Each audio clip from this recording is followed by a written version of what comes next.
everyone. Welcome to another episode of 10 Forward Weekly, a special After Dark edition of 10 Forward Weekly. Oh God. After Dark.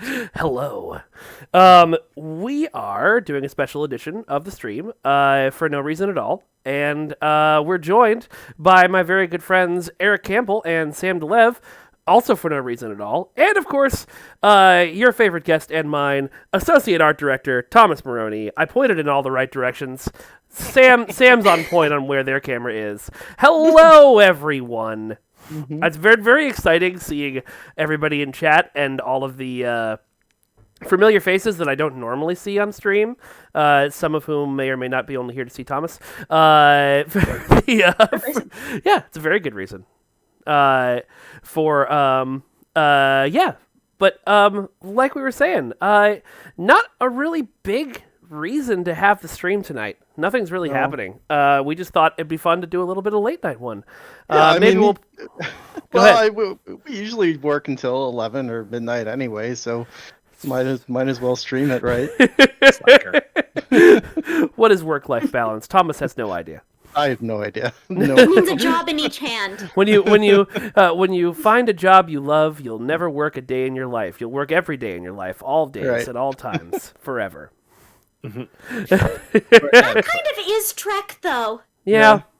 The balance is life is work. That's the balance. That's the new Dominion That's the new Dominion. Work is life. They got rid of victory is life when we killed the founder. Now Odo's just like work is life. Work is life. God, but it's like a startup founder now. I almost quoted one of my favorite movies, which is a really I don't know if I call it an obscure movie, but like not a lot of people know it. Michael Clayton. There's a great sequence where the antagonist is like preparing for this like video interview, and she's like has a question about work-life balance, and she ends up and she's like stumbling over like, how can I answer this, because I obviously have no work-life balance. And then she's like, when you love what you do, there's your balance. All right. Well, we shouldn't wait. We should kick off the stream the way we normally do, with let all of these lovely people look at all the fan art you sent me. So if we're gonna start out with, I am very happy to get to share this. So my friend and yours, Pundus. This did not loop. Why didn't it loop? I told you to loop. Restart playback. Stop when not visible, restart when visible. Let's do that again. Your friend and mine, Pundus, put together a fundraiser this past week for Equality Texas, because of all of the terrible, terrible shit that's going on in Texas right now, with how they're prosecuting people for having transgender children. It's awful, but what the hell? But anyway, if you proved that you donated to Equality Texas, Pundus would make you a video or a render of a starship of your choice, and you are now seeing all 22 of those scroll by. Pundus, if you're in chat, let me know. I think he ended up raising like $150 or $200 or something like that with all of this. It's pretty amazing. So yes. Also, just Trek very says pretty. trans rights. Thank you. Always, at all times. So. Ooh, Trexpert says Accord actually put the kibosh on it today. I had not heard that. That's great. That is great. That is really good news. We have one of the Discords I'm in has a chat that was called Our Shitty World and has now become in 2020 became Our Slightly Less Shitty World. Man, these are pretty, Pundus. My God. Yeah. Could you come and do a mural in my new house? Because I'm gonna have a space wall. You could do a mural in Snoop Dogg's house. Yeah. Replace that crappy one. You've already done that. The ships are so pretty. I'm gonna type something. In Discord. By the way, I should say, I don't know how many Star Trek Online players even know who the hell Sam and I are, or what our association I guess we is. should introduce you. Sorry about that. Sam DeLev. They're probably like, who the hell are they? He's probably looking at chat. Sam DeLev and Eric Campbell are two a professional. Oh, that's my ship, by the way. Hold on, that's my ship. That's the pretty one. That's my ship. Thomas designed that ship just for me. Anyway, Sam and Delev and Eric Campbell are professional TTRPG players. They ran 2 Star Trek games you may have heard of or ran and played in. The Clear Skies and Shield of Tomorrow. Shield of Tomorrow was on Geek and Sundry, and then Clear Skies was their independent show they ran for a few years after that. And both of them, those shows have ended, but we miss them dearly. We also miss Blood of the Void. Bring us more Star Trek, Eric. Stop doing whatever else you're doing. I invited you to run Dev Stream a few times, but your schedule we were talking about doing that. Yeah. Listen, my days of running Star Trek are not over. Not by a long shot. So, just saying. Jody Hauser says, "Who are these people and why are they so cool?" You know, Jody. You know. I don't know. Oh, it's the special coolant systems that we have going all throughout the ship. I think it's the I think it was like the Hauser Mark IV cooling systems that you can find on actually part of the USS Ross. Actually, how many warp cores did that ship have? 2. Everyone, show your 2 warp core emotes in chat. Activate. That was Thomas's idea. The 2 warp cores? The 2 warp For those of you who don't know, cores, Thomas, the USS Ross was designed, the one that's in the Legendary Bundle, was designed for Clear Skies as their ship. Mm-hmm. And I gotta say, there was this funny moment, and I didn't realize it afterwards. There was an episode of Clear Skies where the crew was saving a Cardassian member of the True Way, because we pull a lot from the awesome stuff that you find in Star Trek Online. So they had just cornered a True Way Keldon cruiser, and they were just trying to pull it in, but it was stuck in a subspace rift, a subspace tear. So it was being pulled in, and the Ross decided to detach its saucer section so they didn't risk the entire ship, to go in and tractor beam the thing out. I didn't think of it at the time, and I'm totally calling myself out on this as a GM. But the saucer section has a warp core. Subspace rifts pull in starships that have warp cores. It's why they're magnetically drawn to starships. I was like, oh man, that was actually death. They all died, and the end. But let me just, in my defense, I just want to point out that it is classic Trek to be like, oh yeah, that was canon, but whatever. Anyway, so let's do this. Brown Perkins, I appreciate the positive vibes. The Ross's saucer warp core because it had a distributed subspace tuning matrix that it wasn't susceptible to. That's correct. The attraction from the my favorite fucking thing in fandom, and I feel like we don't do it enough anymore, is just the bullshit explanations of people come up with to explain things that don't make sense. Like the ship that did have 2 warp cores. Sorry. Yeah. Assume everything that we have learned in the show is accurate. Don't throw away any evidence. What ridiculous thing can we string together to make that harmonize? Just let all of it be true and let the explanation be wacky. Yeah, so much Trek was inspired by, we obviously point at the writers of the Twilight Zone for having some of the greatest, we owe so much of the best episodes of classic Trek to the original writers of the Twilight Zone when they're coming over to work on Trek. But there is a lot of Trek that is largely inspired by Doctor Who, and it's not subtle about it either. As everyone knows, the episode Q Who, where the Borg are introduced, is literally introducing the inspiration behind the Cybermen, being introduced into Trek. It just kind of follows that pattern of sometimes we're going to take our canon and do whatever we want with it if it tells a good story. Yep. And it always services the story first. That is the most important thing.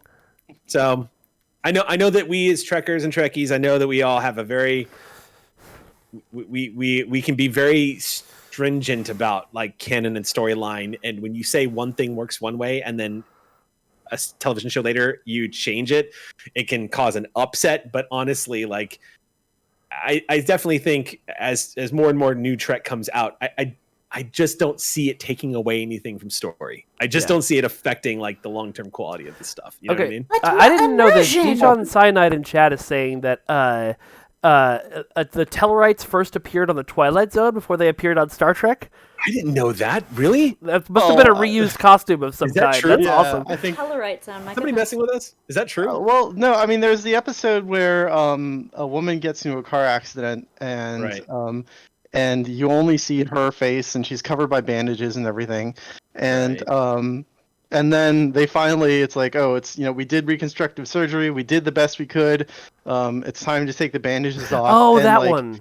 Yeah, and they take her bandages off, and she's like a gorgeous, blonde Marilyn Monroe kind of face. And she looks in a mirror and she screams. She's so upset. And then the camera pans over to the doctors and nurses, and they are all like Tellarite face, like pig monsters. I totally forgot about that. Love that episode too. Oh, What does man. it say, though, that we Wow. could absolutely believe that these shows cross over, whether we can remember an episode or not? Yeah. I think that Right. tells you everything you need. Absolutely. Well, especially back then when it was just, throwing anything against the wall to see if it sticks. I could totally see somebody being like, Star Trek characters are on Twilight Zone this week, because why not? Yeah. Why not? Why not? Yeah. not? Seraphin is talking about the comic Doctor Who and TNG and Doctor Who and TOS crossovers, which were all great. I, of course, still want my Fortress class Tiberius. What's it called, Thomas? The Transformer, the Enterprise that turns into a giant robot and fights things. I want it. Yeah. I have follow-up I know questions. what you mean. There was an IDW Transformers and Star Trek crossover, and at the end of the comic, there's the Enterprise transforms into like a Megazord style giant fighting robot and throws What? down, and it's the greatest thing that's ever happened. Yeah, Yeah, it's pretty wild. I'm gonna, every time I hear somebody complain about Discovery Klingons, I'm gonna be like, "Oh yeah, have you seen this? you don't know nothing." Chad says it's a Fortress Tiberius. Oh man, I haven't logged into Zazaret in so long. All right, I'm being we go. told. Hold on, I'm I playing need to Star check Trek. something. You put it. Check Discord chat, Mike. Who? Me? No, me. Mike. Oh, Oh, yeah, that was early. Mhm. Okay, I guess we don't have to vamp as much. It's already live. Y'all, Oh, shit. yeah. Y'all want me to show some videos then? Yeah. Let's do it. do Those are the videos.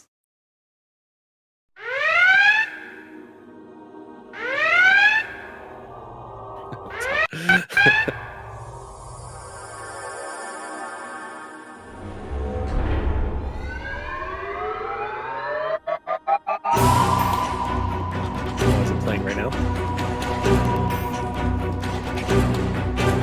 It's not filtered.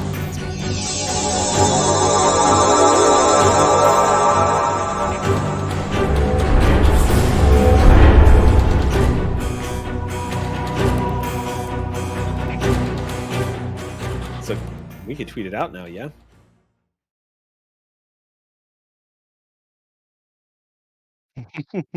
Oh, hey everybody.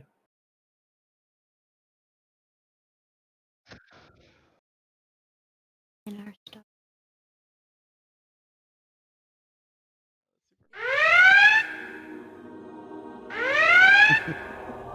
Okay. Okay. One more time.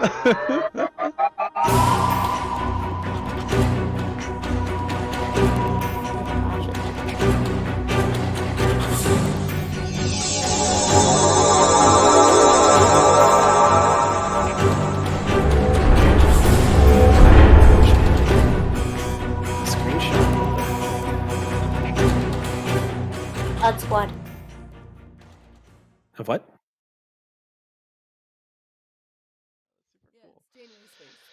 All right. Well, if you guys remember a couple years ago, Star Trek Picard ended with season 1, and there was a giant fleet battle, well, almost battle between the Romulan fleet led by Commander O and Riker's fleet in the USS Chang'e, and a bunch of starships that actually all kind of looked the same. There were little differences here and there, but they were all very much the same ship, dozens of them. And so After that happened, when they were turning over to work on season 2, Picard got a new production designer. So the production designer leads the art department, and hello, Lauren. And it's his job. His name is Dave Blass, and it's his job to kind of define the look of the show. And so for season 2 of Star Trek Picard, Dave wanted to build out the Federation Starfleet that shows up in the show. And through the grapevine, he kind of heard that Star Trek Online had a lot of really cool ships. And so he reached out to me, and we started talking about how STO might be able to provide Picard with some new ship designs for the new Starfleet.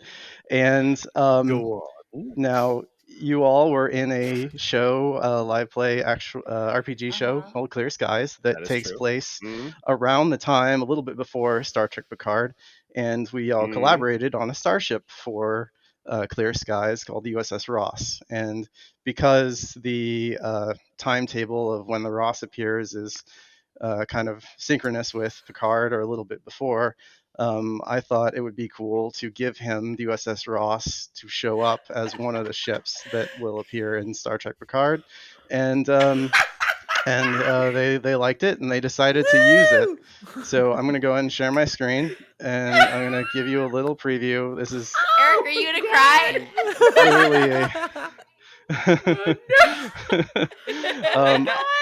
I wait for it to come up here. Now I had to blur out most of the shot because I don't, I can't show you most of this stuff. But just wait. There it is. Okay, so there you go. So there she is. The USS Ross, as it will appear. Yeah.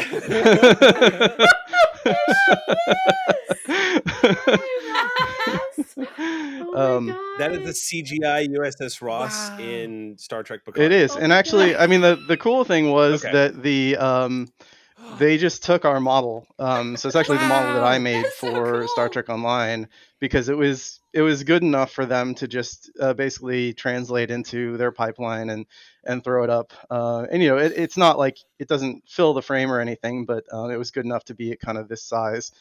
Here's a better look at the model, which again is pretty similar to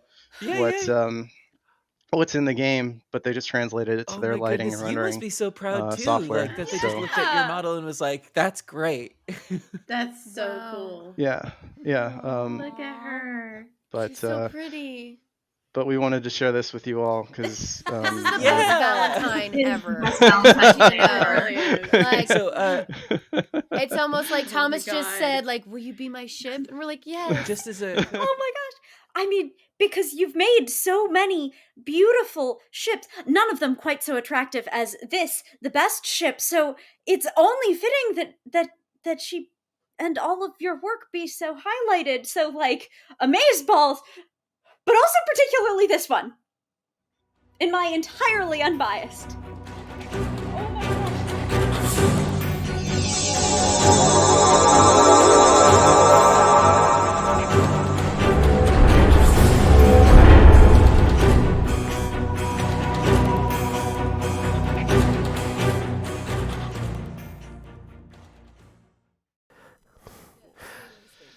Okay, that's keeping. all right. Well, okay, that's awesome.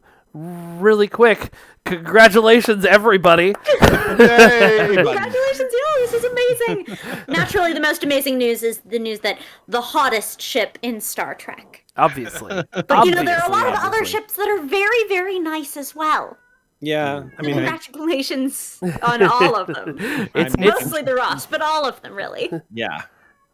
I'm just saying. Eric was clearly about to break down into tears in that episode, and I quite enjoyed it. Yeah, I mean, no joke. Like it's a big deal because this TTRPG that we've been playing, and the TTRPG thing came about just because when we were pitching ideas of what games to run at Geek and Sundry, I was just trying to find something. I figured I was only going to get one show to do over there, so I was like, this would be the thing that I'd love to do. And at the time, Star Trek Adventures hadn't released yet, so I was looking at like old Decipher, and stuff like that. And Star Trek Adventures came out, and then everything just started falling into place, and it meant a lot to me because what started me on my path to loving sci-fi was my grandfather, who's no longer with us, bought an old VHS tape from a garage sale because he was just a nut for that. He would always buy like weird random stuff from garage sales. And for whatever reason, he bought a VHS tape that had Star Trek 1, 2, and 3 on it, recorded off of HBO. And without even explaining what it was, he gave it to me. And so I sat down and just started watching. I didn't understand what I was seeing because I was like 6 or 7. But I watched Star Trek 1 and fell asleep. But I watched Star Trek 2 and screamed and cheered. And then 3. And like I just kept watching that VHS tape over and over and over and over. And it's become like this thing that gave birth to the Trekkie. Like it changed my life. And so when I was getting to do this show on Geek and Sundry, it wasn't that big of a deal. We were just playing tabletop RPG.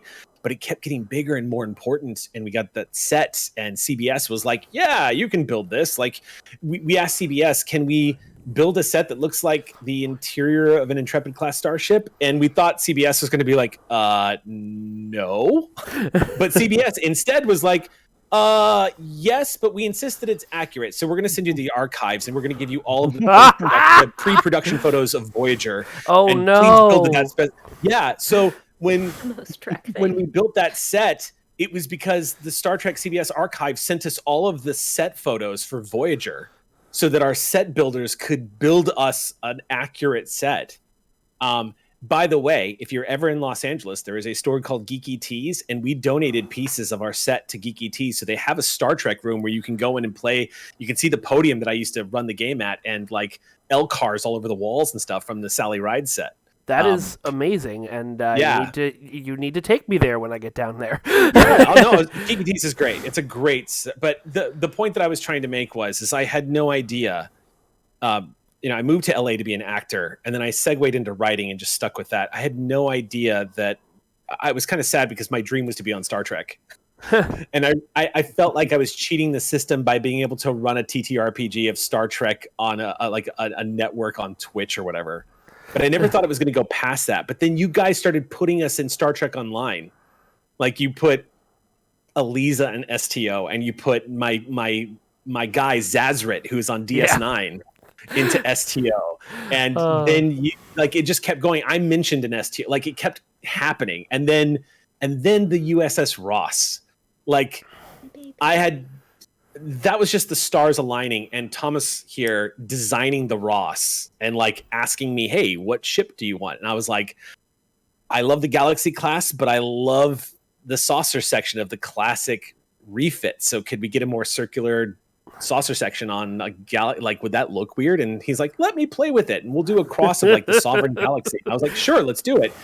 And Thomas comes back to me with like, hey, so I did that, but then I also put in an entire like promenade deck. I also gave it a second warp core. I also did that, like just showed me this whole blueprint. And I was like, this is the greatest thing. I have like, what do you want, notes? Like, I love this. Go with it. And I was mesmerized by the fact that we were once again, because of you guys and the support you've shown our group, we found our way into Star Trek Online again. And I thought that had reached peak. Like I was like, we peaked. That was it. Like we're in Star Trek Online, and this is as close as I'm getting to Star Trek officially. And so I will soak it up and enjoy this. That's kind of where we thought we were too. Yeah. And then you guys contacted us with this, and I'm like, oh God, I'm gonna get emotional. Do it. I was like, give me that content on the stream. I was like, I was giggling to myself because I was like, it's such. I as Doctor Who would say, I came home the long way around. Yeah. And I really wish this sort of weird orbital like entry point into Star Trek in the most bizarre way to getting in, thanks to all of these things happening and aligning. There's just a part of me that's like, man, I wish my grandfather could see this. Well, I mean, as far as I'm concerned, he is. Yeah. So anyway, it's weird. I know it's a weird thing to get emotional about, but no, it's not. Big deal. Absolutely, it's not a weird cool. to be emotional I'm really grateful about. to you guys. It's so freaking cool. I'm about to go tweet this stuff out right now, and we call our fans the Aux crew, the auxiliary crew, and they actually named themselves that. And I'm about to go tell them. And oh yeah, they're canon too. Yes. Yeah. I hadn't even thought of it like that. Gosh, True. you're just coming for all of us. You're just attacking us individually. Hashtag with our canon. Your photon cannon. Let's go. Yeah.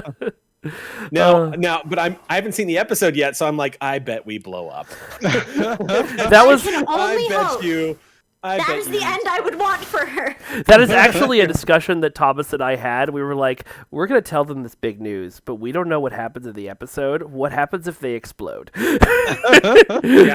Yeah. Hey, I mean, it is better to have loved once. Yeah, I mean, that's the price you pay for being canon. Yep. Is you're not in control of in control of the story anymore. Oh my god! You're like, hey, you want to be in everybody Star else. Trek? Sorry, I have to share this Yeah. brilliant joke. Lee Hung Wei said, "Would the Mirror Universe USS Ross be the ISS Rachel?" I understood that reference. Yeah. Jeff Weber, no, the Ross is not the only ship. You may have missed it in the teaser, but the Sutherland, the Gagarin, and the Reliant are all also in the episode. The Gagarin, that's awesome. Oh, it's my favorite. I love that ship so much. So yeah, who wants to watch a 15-minute documentary about how this all came about from I would love and to. all That of would be Thomas's life? Let's do it. I do. Let's do that right now. All of Thomas's life, Yeah. please. Make sure to turn our audio off so we don't ruin it for everybody, because I'm gonna be talking my head off all the way through this.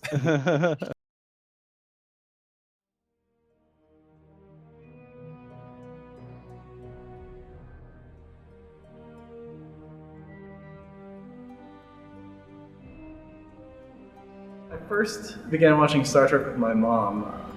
It kind of became a family event and appointment viewing for us. I was only 3 or 4 years old at the time, and so as I grew up, I kept watching Star Trek with my family. I remember we had a big party for All Good Things, you know, the last episode of Star Trek The Next Generation. Had a bunch of friends over. I think we even had a cake. But Star Trek to me has always been something that I've done with my mom, and Dad liked it too, so we watched with him. It's been a family show, and I kind of took it and ran with it. I think more than they expected me to, in a lot of ways. The thing about Next Gen, it's a group of adults who like each other and are trying their best and are really smart, solving problems together. And everybody on that show is acting in good faith. They were people with good intentions, and they were smart and skilled and good at their jobs, and it was cool to see an environment modeled on a television show, and it was really great for me as a kid to have that every week. I remember the first time I heard about Star Trek Online, I followed that development very closely because I was super excited. I was a huge Star Trek fan. I grew up watching Star Trek with my parents. The more I learned about what Cryptic was doing, I got more excited because I knew I was excited about the fact that everybody was going to be a captain, and I wanted to fly my own ship, right? Everybody wants to be Kirk. Star Trek Online came out in 2010. I was playing the beta in 2009, I guess, right before, before the game actually launched. And so to see how the Star Trek universe was evolving, we hadn't seen anything. Enterprise had been off the air for at least 5 or 6 years. We had the JJ movie earlier that year in 2009. But Star Trek Online was the first multimedia presentation for this is how the Star Trek universe has progressed since Next Generation. So that that was a really exciting moment. How I kind of bridged the gap from being a player to actually working on the game is a pretty crazy story, and I definitely consider myself lucky that that it even happened. I started playing Star Trek Online during the closed beta. Just as much as shooting somebody, being a scientist is a big part of what Star Trek should be about. And so for the missions where you were scanning things, I like that because that felt like a scientific task that a Starfleet officer would do, but I just thought, oh, this would be cool if it were a bit more interactive. And a few years before, there was another Star Trek video game that had come out called Star Trek Elite Force. And when you used a tricorder in Elite Force, there was a little sine wave matching minigame that you played that made the whole science part of it, a bit more interactive. I took that minigame idea from Elite Force and recreated it in SDO's UI and posted that on the forums for SDO's closed beta. And that forum thread took off. A lot of people really liked the ideas. I came up with other ideas inspired by like the hacking game of Mass Effect and Pipe Dream, like rerouting plasma conduits and stuff like that. So I posted all these ideas, and the forum thread got bigger and bigger, and people got really excited about it until eventually, it caught the notice of a Star Trek Online podcast. This is a thread that was on the Stowe forums that I actually tracked down, and I've had this in my bookmarks for a while now because I've been following this topic with a lot of interest. I hope that the developers are as well. This is from a guy named Thomas the Cat. There's 3 more. So this next one is called a signal wave analysis, and basically you would have to change the frequency and the pitch of your signal to match up with the red lines. The developers saw that and they took notice, and the community manager at the time reached out to me. I actually bought the art that I had created of those mini games and took them internally and worked them into the UI. And they also offered a couple cool things, like they offered to make me a character. So back when Memory Alpha was a place you could go, there was actually a Commander Thomas Maroney based on me that they threw in there as a little thank you, which I will always be grateful for. So I submitted the minigames to Cryptic, and they decided to buy them and incorporate them into the game. That happened during Star Trek Online's Season 2 release. And we're on, internally we call our latest release Season 25, so that gives you some perspective on how long ago that was. But I'll never forget when Season 2 went live and I could play the mini games and I could run around Memory Alpha and see my character. But that happened, and then a few months later, there was a job posting on Cryptic's website for a graphic designer who would work on websites for Cryptic and Atari. So I thought, well, what the heck? I don't know anything about making video games, but I do know how to build websites and do graphic design. So I applied for that, and in my cover letter said, hey guys, remember me? You really liked my art for the mini games. It was really cool. Like, even if I didn't get the job, I was just excited to be at Cryptic. So I worked as a UI artist on STO for 3 or 4 years, but eventually I was ready to try something different. And so after kind of realizing that, I looked over at the guys on the ship team and realized that's really where my passion was. I had always loved starships. I had grown up writing or drawing starships in my notebooks when I should have been paying attention in class. Both, drawing ships I'd seen on screen versus making up my own ships. And I made friends with all the ship artists who came and went on the team, because that's really what I wanted to do was make Star Trek ships. If I could do that for my job, that would just be amazing. So I went to the executive producer at the time. At this time, it was Stephen Ricosa, and I sort of said, "Hey, I'm ready to try something new." And he said, "All right, well, you can take the ship art test in 2 weeks. So learn how to make 3D art, and good luck." And so I did. I did a bunch of 3D Studio Max tutorials and did the ship art test, and I created a new type of starship and textured it the best I could. And so I'm very lucky. That was definitely an opportunity where I owe it to the kindness of the other people on my team for giving me that job. A few years into my career as a ship artist, we were having a leadership transition, and as part of that transition, our leadership wanted to give Mike discipline leads for each discipline to make sure that he had a good group of lieutenants under him to execute on his vision and the goals for the game. And so during that whole, it was a big time of change for STO, and during that time, I got picked to lead the Starship and UI teams based on my UI experience and also my passion for the IP and the game. So I first started talking to Dave Glass, who's the production designer on Star Trek Picard, on Twitter, of all places.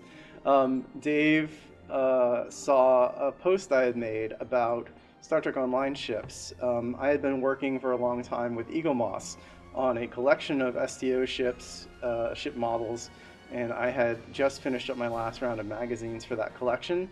And so each ship comes with a magazine, about 20 pages. So I had done like 400 pages of content of lore and like behind the scenes, how we designed those ships, writing and art for those magazines. And I was excited about that accomplishment, and so I posted it on Twitter.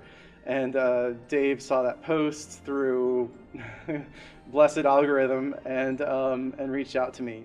You know, and I think that was actually what sparked this whole creation, which was, how do we make sure that with the Federation fleet is the fleet that are going to make us happy, me as a designer, and make the fans happy as well. And then that is why. But again, it's that thing going back to the bird of prey. It's like, well, why do we use the bird of prey? Because it saved money. And my thing was, okay, how do we save money, get a better product, and do cool stuff? And the answer was, well, who else is out there designing starships and creating cool stuff? And I'm like, well, Star Trek Online is doing amazing stuff. Why are we not talking with them? And everyone's like, oh. I'm like, okay, I'm gonna reach out to them. And I reached out to Thomas, and there it went. I just sort of couldn't believe it. Although I don't think he had Picard in his bio on Twitter at the time, but it was clear that he was a Hollywood professional and that he had been around. But I think he did introduce himself and say, I'm working on Picard season 2. You know, your ships are really cool. I'd like to talk to you about working with you on a project with us. And it was, you know, I think a lot about how to be successful, you have to work really hard, but you also have to be really lucky. And I definitely felt like I had gotten really lucky to get Dave's attention and for him to be willing to reach out and talk to me about what he wanted to do next. Design, it's this and that. I go, well, why don't we get some of these other ships from other, you know, I'm like, what do we do? And then by that, we had already started this work on the Stargazer. I go, why don't we use Star Trek Online ship? You know, like, well, are they any good? I'm like, yeah, they're good. So the Star Trek Online original ships that are going to be in Picard are the Sutherland class advanced research science vessel, the Reliant class light cruiser, the Ross class legendary exploration cruiser, and the Gagarin class battle cruiser. I'm, you know, I don't really even know what to say about it when I think about it too much, because it's I've said over and over again, I never imagined that I'd be able to get to do this and contribute to Star Trek in this way. I can't disassociate myself from the fact that working on Star Trek Online is what gave me this opportunity. There's a phrase, you know, 10,000 hours makes you an expert. Well, I earned those 10,000 hours working on Star Trek Online over the last 10 years. And because of the game and because of the passion of the team on the game, I wouldn't have had this opportunity. None of these connections would have been made. And so I will always and am always going to be proud of my position on STO as lead ship artist and working on this team.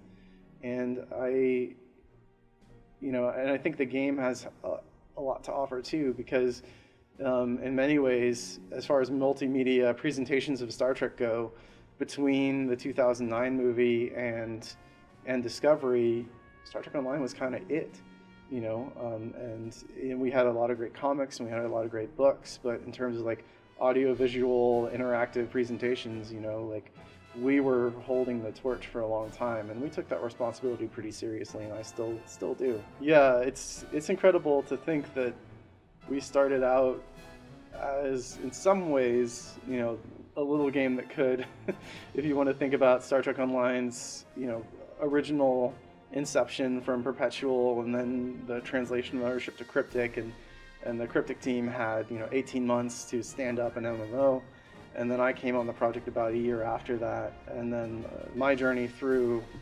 through working on the game, from UI to ships and to ship lead, and now using that as a springboard to being able to actually contribute to an actual Star Trek TV show. It's pretty incredible. It's been a long road getting from here to there.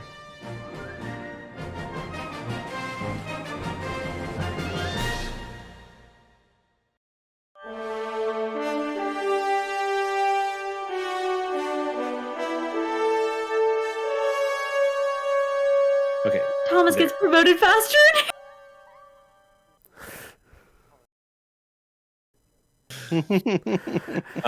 All right, that was so much fun to make. You did a great job, man. I really appreciate it. I was joking to Eric and Sam, that I there's always something that you have to press on a documentary subject to get them to open up. And with Thomas, it was every time I'd be like, so how do you feel about your ship being canon on Star Trek now? He'd be like, well, let me talk about how great my coworkers are and how much I owe to my coworkers. And also, have you heard about my coworkers? I'm like, this is all awesome. Your coworkers are amazing. Right. Well, can I take a minute to do say it. something about my coworkers? Yes, that was actually me segueing to tell you to do that. Obviously, I want to shout out to Hector Ortiz, Star Trek Online senior concept artist. Hector's been on the stream several times. He is the genius behind the Gagarin and the Reliant and so many other amazing Star Trek designs that got us noticed by Dave Blass and the Picard crew. Something that we didn't really talk about a little bit. There is a new sort of hero ship in the show. My next question. Yeah, okay. Well, then I'll hold off on that because I also want to, R.I.P. Donnie Versace. He's not dead, but he's dead to us. He's very dead. But Donnie was, a fantastic member of the ship team for several years, did some of our most amazing work, and his model, the Gagarin, is in Picard. And then I also want to call out Mauricio Tyrina, who's the newest member of the ship team. He hasn't gotten anything in Picard yet, but I'm hopeful that it will happen. And then obviously Ian Richards, the longest standing member of Star Trek Online ship team, Captain Jam Jams for you on the forums. Ian's a great Renaissance guy. He does effects, he does ships, he can do environment work. So one of the interesting things about all this is not only did we give them models of our ships, but we actually also provided models for some of the canon ships that you're going to see. And I'm not sure, they also talked to Eagle Moss, so I'm not sure which of the canon ships that are in the episode are from Eagle Moss and which are from Stowe. I'm pretty sure the Akira model that you spoilers, there's an Akira. I'm pretty sure that's from Stowe. Shocking. And I think the Sovereign might be spoilers, there are Sovereigns. It's not the Enterprise, but there are a couple of Sovereigns. And I think that model might be from SDO2. And I bring that up now because Ian Richards worked on that model as well. So it's easy to be a manager if everybody on your team is really good at their jobs. and Herman Zimmerman actually said that. He said that being a production designer on Star Trek, from TNG to Voyager to DS9 to Enterprise was the easiest job in the world because he had people like Doug Drexler and Mike Okuda and Rick Sternbach.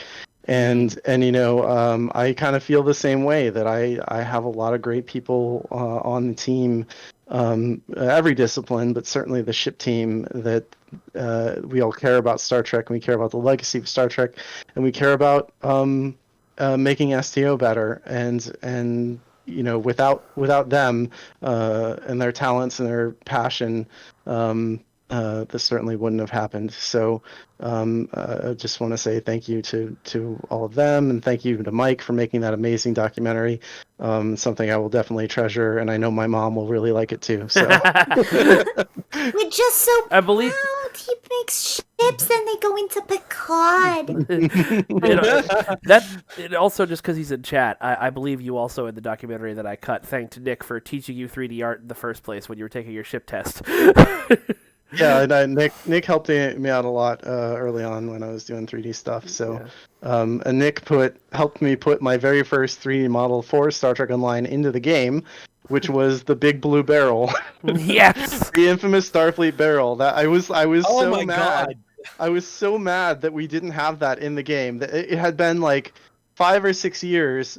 I'm like, where the F is this barrel, guys? We That need is the crates. most.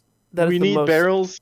That's the most Get this Thomas thing in the fucking game. thing I've ever heard. That's Uh-huh. my second F bomb of the stream, but just I'm going to wharf make killer, this that's barrel right. happen. Yeah, the wharf killer.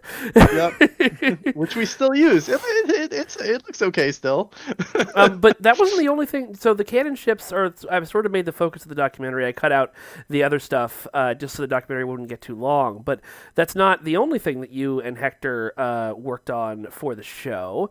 Do you want to talk a little bit about the Stargazer?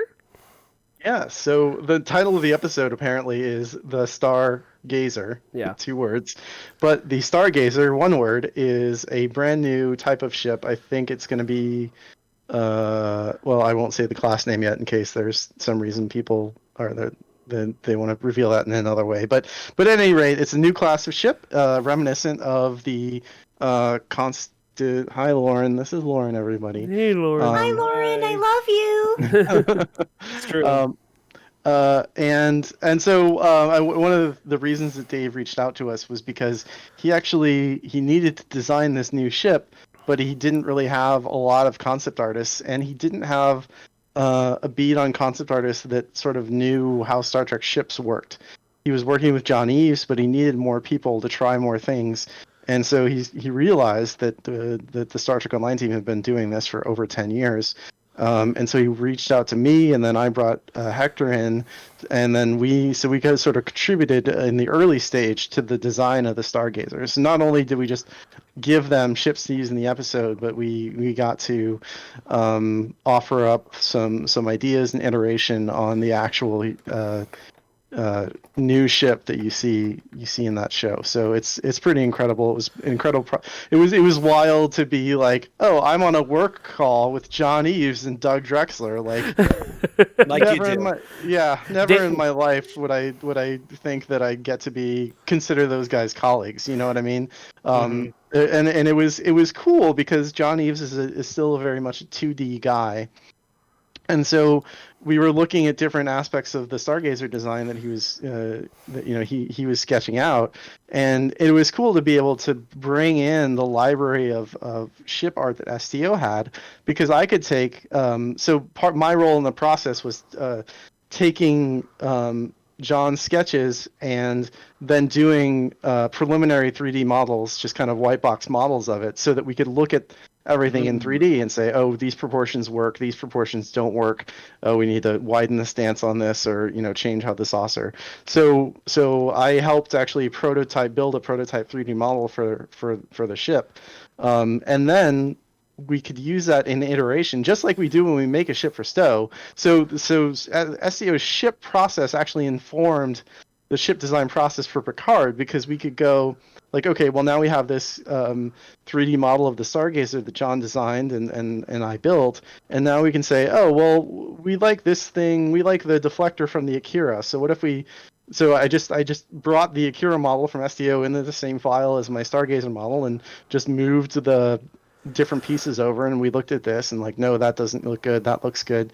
And so it was super cool to be able to share that process with these guys who've been working on Star Trek for literally decades, and have them be like, oh, this is a cool way to work, this is fun, it's really helpful to have you all here to be doing this. So that was certainly a thing I won't forget. And then we got it to a certain point, and then Doug Drexler kind of took everything and ran with it, and he's the final version of the ship is Doug's.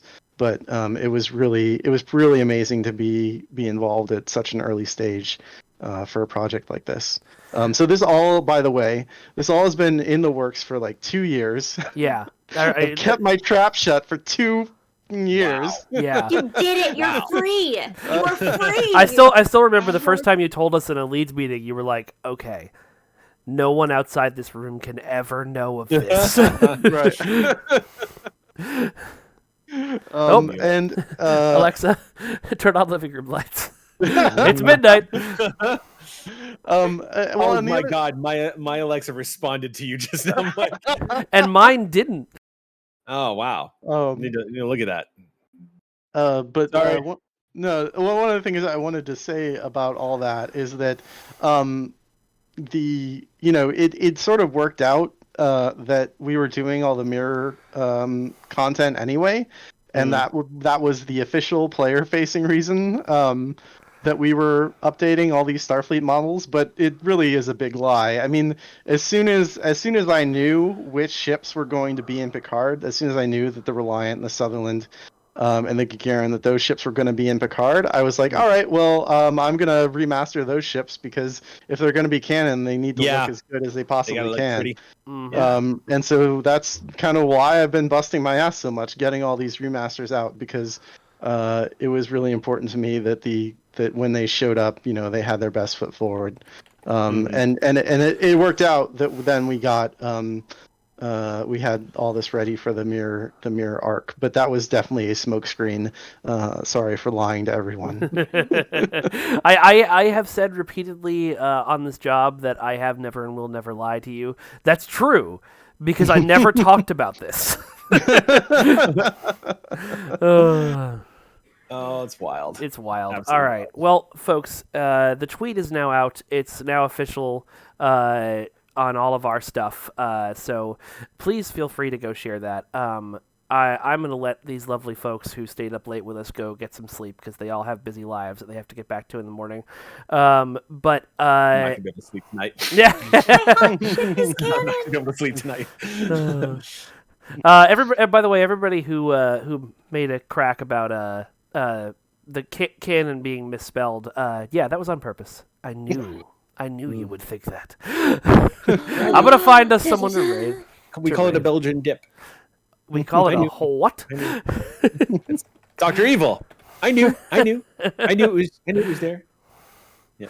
Let's see. Trizander is streaming. He is a cool dude. Let us raid him. Good night, everybody. All right, we're gonna do some raids. But folks, thank you all so much for coming. Thank the three of you so much for joining me for this wonderful. Thanks for having occasion. us. I totally muscled my way into the stream, so I appreciate you. It was great. Getting a message that you wanted to be on the stream, and then you having to disappear for 3 hours because you were in a game or running a game, is the most Eric Campbell thing I've ever heard. Also, folks, there'll be news about this tomorrow morning, but all of these ships will be on sale starting tomorrow. The 3 that are C-Store ships will be on sale. I believe it's 35% off. The Legendary Bundle is returning tomorrow and will be 35% off. Sorry, the C-Store ships are 30% off. Legendary Bundles returning tomorrow will be 35% off. And the Inquiry is coming back and will be a special low-buy offering tomorrow. And also, we're bringing back the free Picard uniforms. And also, there's a 75% mud sale, and I think that's it. So, happy tomorrow. Tomorrow will be fun. Awesome. Cool. All right. Well, thanks, everybody. And we will talk to you all next week. Bye-bye, everyone. Bye-bye. Bye-bye. Bye-bye. Live long and prosper and all that stuff. Okay, let's do that. What else? Yeah.